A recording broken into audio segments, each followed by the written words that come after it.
Welcome back to Broken Sword Shadow of the Templars with me, Craig Smith, a man with an insatiable love for Pepsi.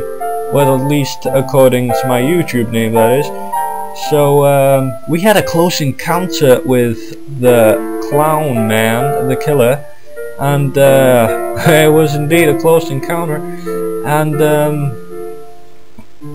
we got 2 clues. Some sort of a form of ID,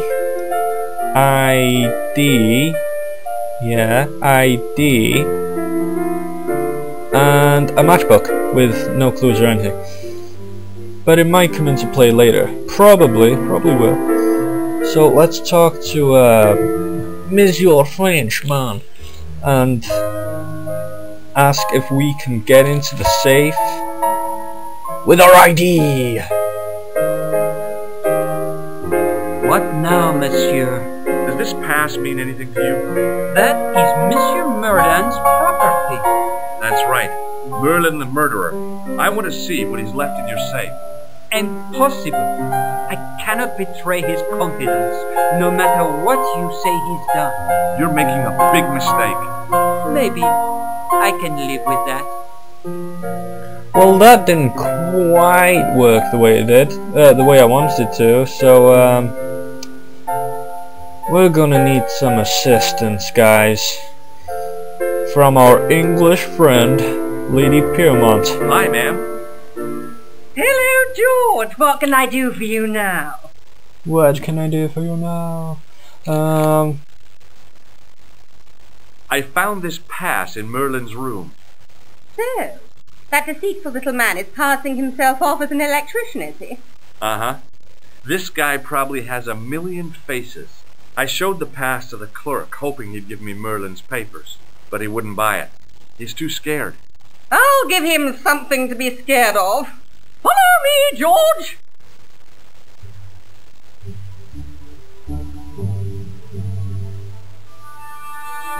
Follow me, George.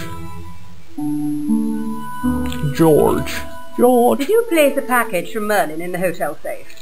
I did, madame. And did my friend here show you Merlin's identification? Indeed he did, but What's the problem? he isn't Merlin. A mere academic detail. Give him the package. But that is against the law. I happen to be a justice of the peace, you silly man. I am the law. If he tries anything, shoot him, George. My pleasure, Lady Piermont. One moment, please.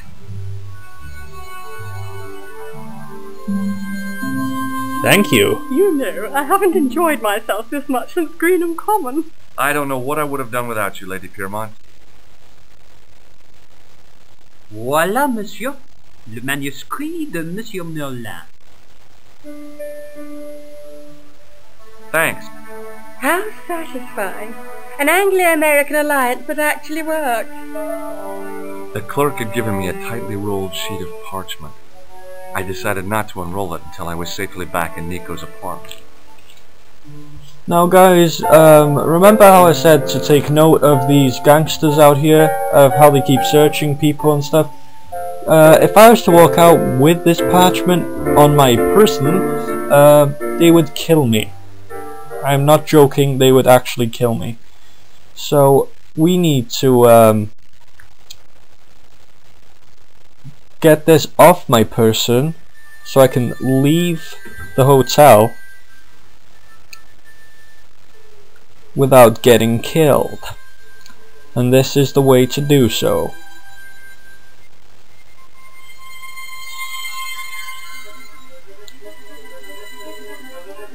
Also remember how I said to take note of this alleyway here.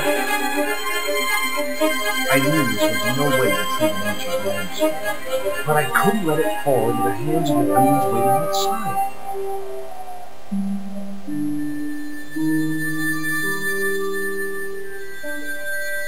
So let's head back in.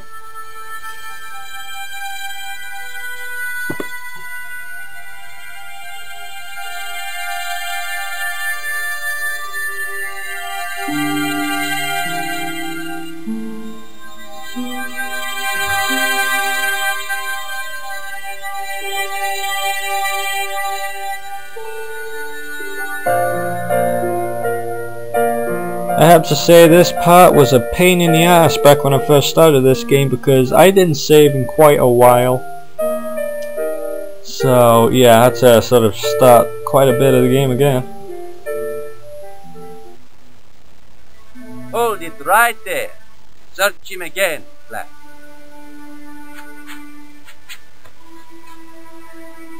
Nothing, Guido.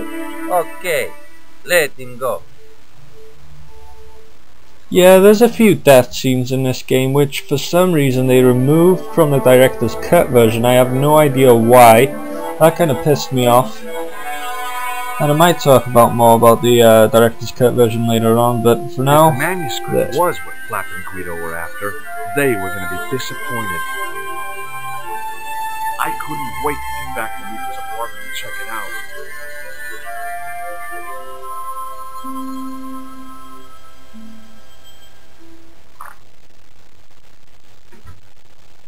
You're just not going to believe what I've found. It's not another part of the clown's costume, is it? No it ain't, Nico. No it ain't. It's some ancient manuscript that almost got us killed. It's a medieval manuscript. Khan left it in the safe at the U-boot. It's incredible. Is this what he took from Plantar? It could be, which means it's worth enough to kill for. Look there, two guys on the same horse. Oh yeah, maybe they couldn't afford one each. What of it? Have you ever heard of the Knights Templar? Their official seal was an image of two knights sharing a horse. Whatever this manuscript means, it's connected with the Templars. How come you know about these knights? I learned about them while writing an article on the Crusades.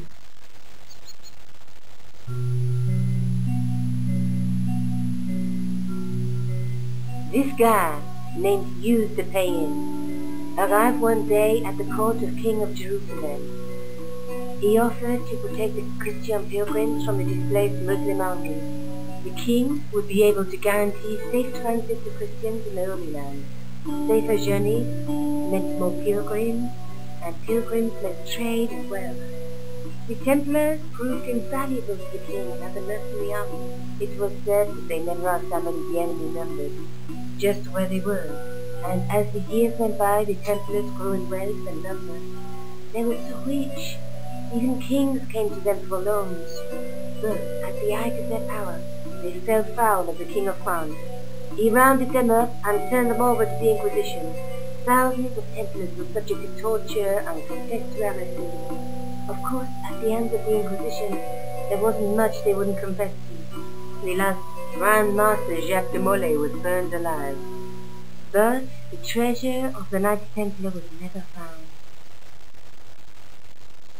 Thanks for the history lesson, Nico. We needed that. Jeez. So the treasure is hidden, waiting to be discovered? If there ever was a treasure, it's been lost for 600 years. Anyway, we're supposed to be investigating a serial killer, not a medieval treasure trove. But maybe that's what the clown and his accomplices are after. Maybe this manuscript is the key. You'd better leave it here for safekeeping. Think about it, Josh. One guy's already died for it, as you said yourself. Besides, that parchment is fragile. Okay, I'm convinced. You keep hold of it. Well guys, I believe we're out of time, so stay tuned. Things are getting interesting.